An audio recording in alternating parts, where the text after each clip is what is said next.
Hey everyone, Alexander Matthias here from saxophonemasterclass.com. In today's video, I'm going to give you 3 pro tips for improving your saxophone technique. Now before I get into it, give this video a like if you're a saxophone player and let me know in the comment section how long you've been playing for and which sax that you love to play the most. I've been playing for over 23 years now and I think my favorite horn is definitely the tenor, and that's why I'm going to show you all these techniques on the tenor sax today. So let's get into it. The first pro tip that I want to tell you about is making sure when you're practicing scales, when you're practicing etudes, when you're practicing songs, to use a metronome while you're practicing. So I have a metronome here, it's called a Korg TM60 and it's also a tuner, so it's a really good combo tuner metronome. Also, if you have a smartphone, you can get a metronome on your smartphone pretty much for free. Just go in the App Store and look for a metronome. Also, I have a link to my favorite ones in the description of this video. So the reason why using a metronome is so important is that it helps you to work on your internal clock.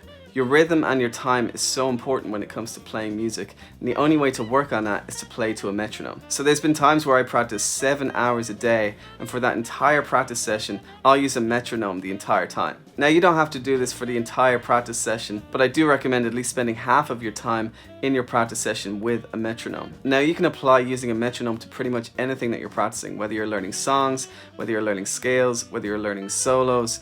Whatever it is, using a metronome is always going to be important. So let me give an example of using a metronome while I'm practicing the G major scale. So the first thing you want to do is set your metronome to whatever tempo you want to work at. I usually start at a slow tempo like 60 BPM. That's 1 second per beat. And then I decide how many notes I'm going to play per beat. In this case, I'm going to do 2 notes per beat.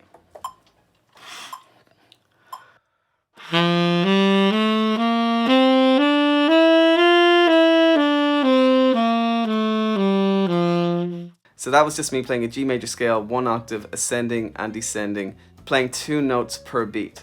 So this is really important when you want to improve your technique. You want to learn how to play evenly, you want to learn how to play in time. So I encourage everyone to get a metronome and start practicing your songs, your scales, or whatever it is you're working on to a metronome.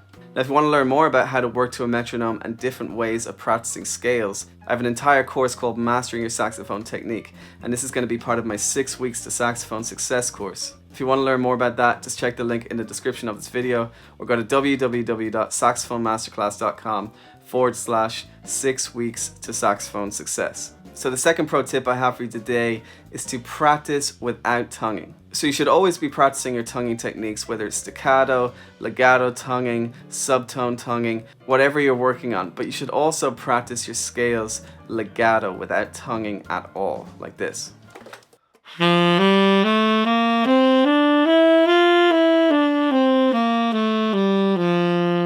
Now the reason behind not tonguing any of the notes is to really show you how good your technique is and how good your dexterity is at playing the scale or whatever exercise you're working on. When you tongue every note, you're actually masking your technique a bit. So it's going to be a lot harder to play everything evenly and in time when you're playing legato.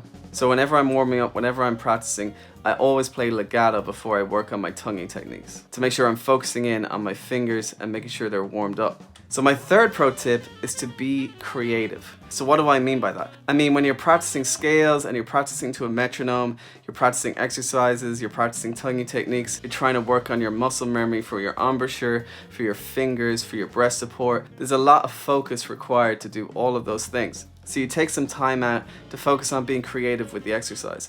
So let's say I take that same exercise I did. I played G major, legato, 1 octave. You play that exercise as best as you can with a metronome up and down, but then you try to be creative with it, like this.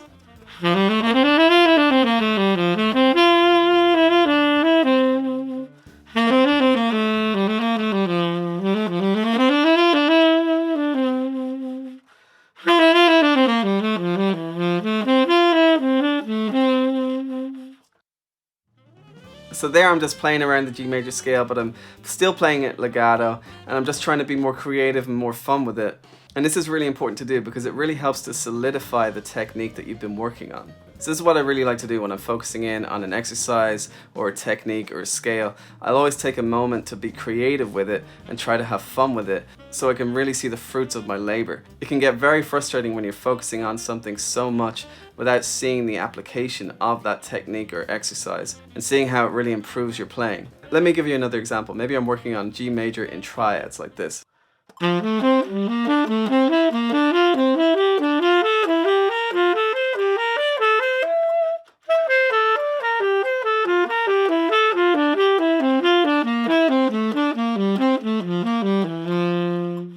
Now after I've worked on that for 10 minutes and I've got it perfect, I might take a minute to just be creative with it, like this.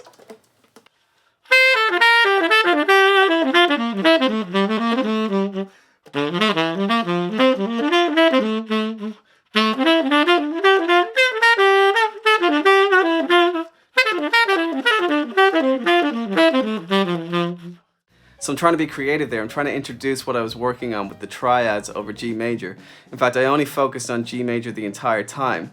Now, I didn't play everything legato like I did with the triad exercise, but I was trying to introduce the triads I was working on into the improvisation so I could have more fun with it and see how I can apply all the techniques I'm working on. So that's my 3 pro tips for improving your saxophone technique. I really hope you found those helpful.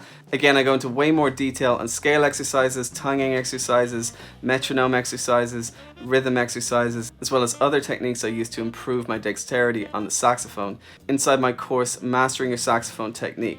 This is also part of my 6 weeks to saxophone success course, which you can get a link to in the description of this video. So let me know what you think of these techniques in the comment section of this video, and if there's other things that you work on to improve your saxophone technique, I'd love to hear them. That's it from me for now. I put out videos every single week on YouTube, so please subscribe and click that notification bell so you'll know every time I upload a video. Until next time, happy playing.